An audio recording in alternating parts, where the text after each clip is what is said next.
I just... Here we go. Is it like cool if I wear these? I feel like that's like a new thing that I should do. Okay, why don't we make this a little... Okay, that's better. Father of all... ... Why? Why does this even have to exist? Could Green Day have just ended it at Revolution Radio, honestly? You know, I'm not gonna say that. I'm not gonna say it. They're my favorite band. I love them. Let me get this camera right. I feel like I always act like I care too much in my YouTube videos, and I feel like I should stop because, oh god. Because if I stop, I feel like I always have the vibe where everything needs to be all perfect and like fucking dandy, and I don't care anymore. So this is just gonna be me talking about this new Green Day album, which, I don't know, man. Okay, the way we're gonna go through this, so there are 3 categories of songs off of this new album. So we have the shit, that's one category. We have the, okay, I can jam kinda to that. And then we have, this is beautiful. Throughout Green Day's career, they have kind of kept their music in one of these 3 categories. Pretty much every song, at least for me, fits into one of these. Never before on an album have I had 4 songs in the shit pile for them, but we have those. So basically what I'm gonna do is I'm gonna go through the 3 different sections and I'm gonna rank within each of those sections the songs. So I'm gonna start off with the shite pile, and I'm gonna rank them 4 through 1. So 1 being the most shit. So the number 4 in the shit category. Here you go.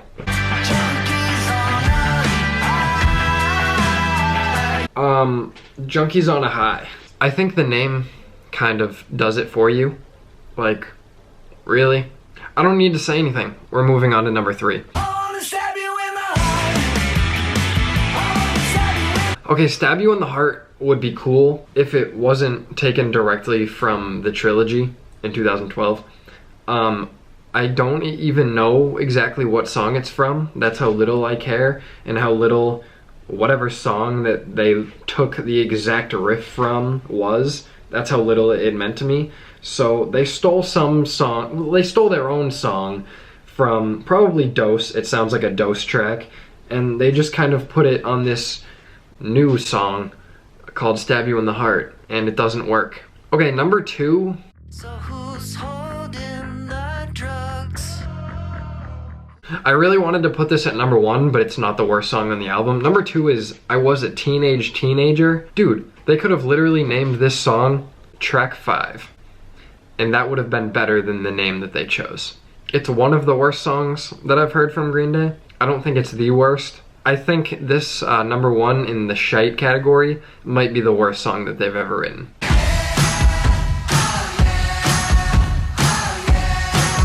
Okay, my glasses are coming off for a second. I don't understand how this song exists. It is so bad that my ears physically try to separate from my head when I listen to it. The worst part of this whole experience with the song Oh Yeah, with an exclamation point on the end, the worst thing is that this is the song that they marketed the most out of all 10 songs on the album. Oh Yeah was the 3rd and biggest single. If they play one song on like a show, they play this. I think it's the worst song that they have ever written. I think it's worse than Nightlife.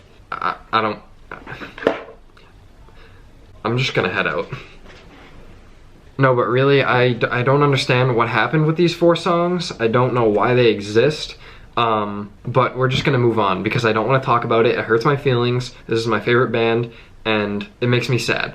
Moving on. Okay, we're gonna hit the I could listen to it and possibly jam to it category. Okay, so there's 3 of them in here. There's only 10 songs on the album. You're not gonna get that much per category. So we're gonna list these 3 through 1. So here we have number 3 of the category.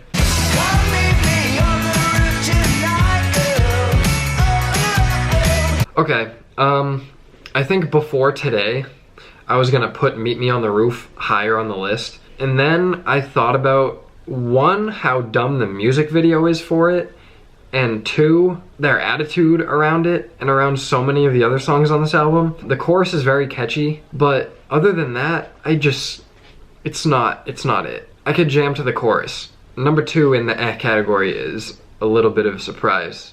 I even surprised myself when I picked out these rankings, but here it is.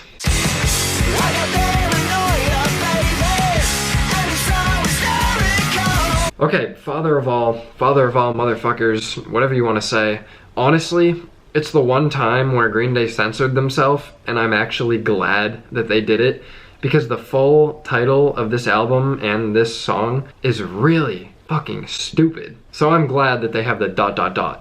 I had no idea what this song was when it first came out. When this song first came out was the first day that I heard the new album was even coming out. I remember I was in the dining hall back in, what was it, September or October of last year when they first released this single, and I get this notification on my phone that, well, one, that they're touring with Fall Out Boy and Weezer, which I am not going to be able to see, so we're not going to talk about that. But two, that they had released a new single and had released a new album. So I was like, oh shit.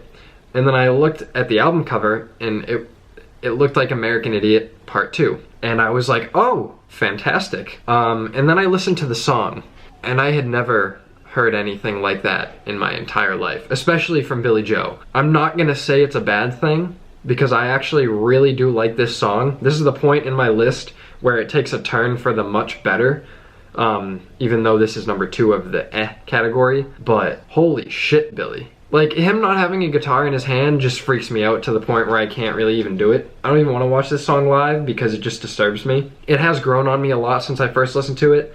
I think I was physically afraid of the song when I first listened to it. It actually surprised me that much. But since I've gone on in these past few months, I think it's grown on me, and I could listen to it more. Okay, number 1 in the category. Here you go.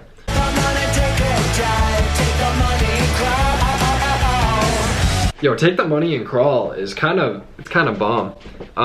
It kind of slaps, and it has a lot of energy, and I kind of dig it. I'm saying kinda like 50,000 times. Can I just shut up? Take the Money and Crawl is really good. It uses bad language in a way that's actually funny and good. There's the anger side that they've used with the language in the past that works really well for them, like in the Nimrod and Insomniac era. And then there's like the funny bad language that they sometimes try to do and make it like work, and it usually doesn't. This is one of the songs where the funny swears and stuff actually work. So go check it out. It has a lot of energy, it's kind of fun. Okay, the bomb songs, okay? Number 3, here you go. No introduction.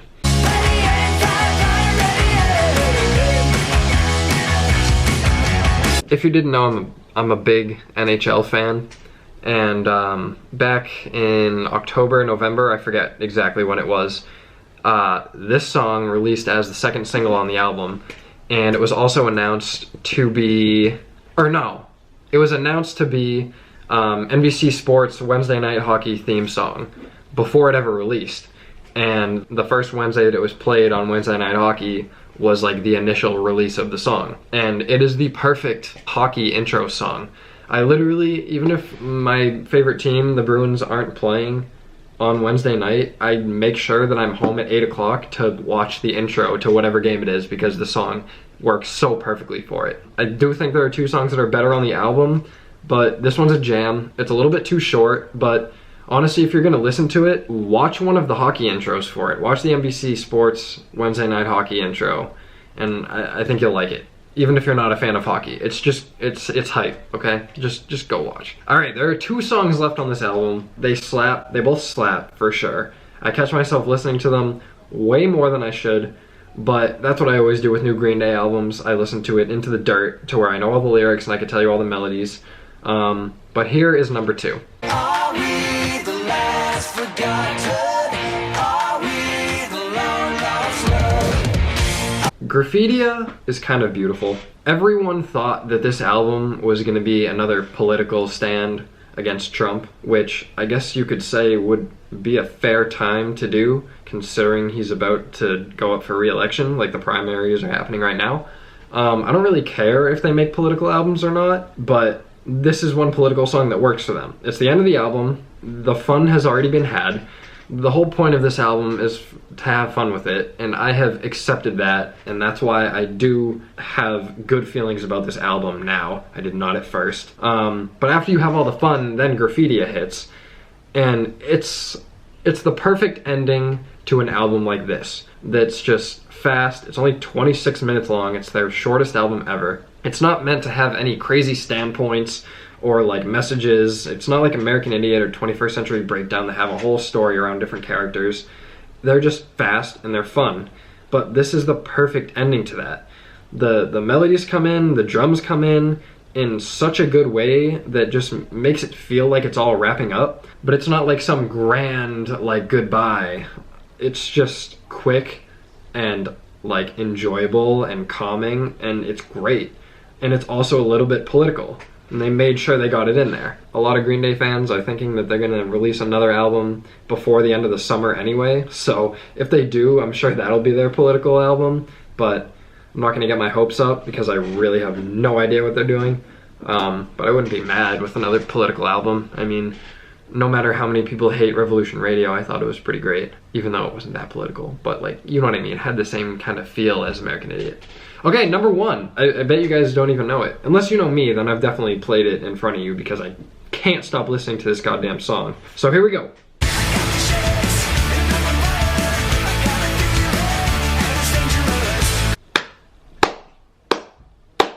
Sugar Youth! This is the most Green Day song on this album, and maybe that's why I love it so much. This encapsulates everything that I love from their sound as a band, from the fucking Kerplunk era to the trilogy. This song literally takes, I feel like, every single sound from all of their different, like, eras. God, they're getting old. It's ridiculous. They've gone through, like, 5 different stages of sounds.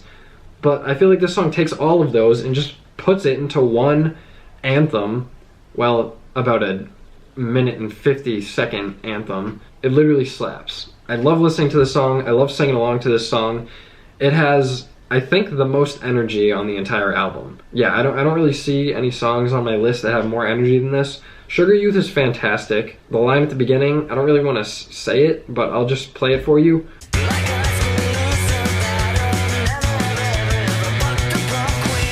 I love that. I wonder if they're talking about themselves being the high school losers, because a lot of times they say controversial-ish things like that, but they get away with it because they're talking about themselves.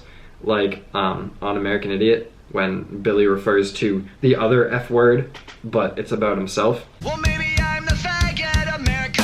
So he gets away with things like that, so it's fine. But I like that line. It's edgy in the way that like is meant to be funny and enjoyable. Sugar Youth gets number 1. My overall thoughts about the album, there were 4 shit songs, but honestly, if I'm listening to the whole album, they're so fast that I can just buzz through them and like kind of enjoy them, but they're still shit, so just remember that.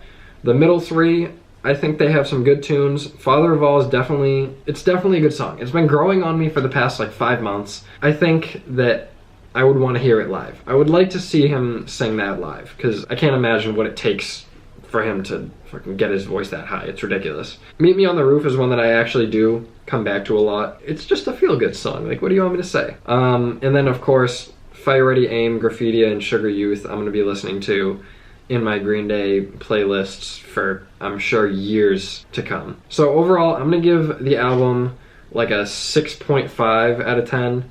Obviously, it's not one of their better works. I'll have to do an album ranking soon, now that they've already released another one. I wonder where it would be among all the albums. It would probably be pretty far down. But for now, it gets a 6 out of 5.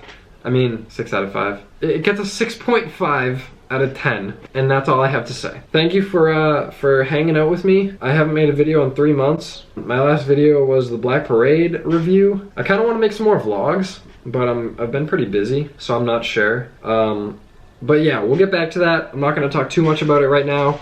Thank you for watching my review of Father of All. Green Day, keep doing your thing. No matter how many haters you got, you guys will always be the best. And yeah, thank you for watching. Share the love, and good night.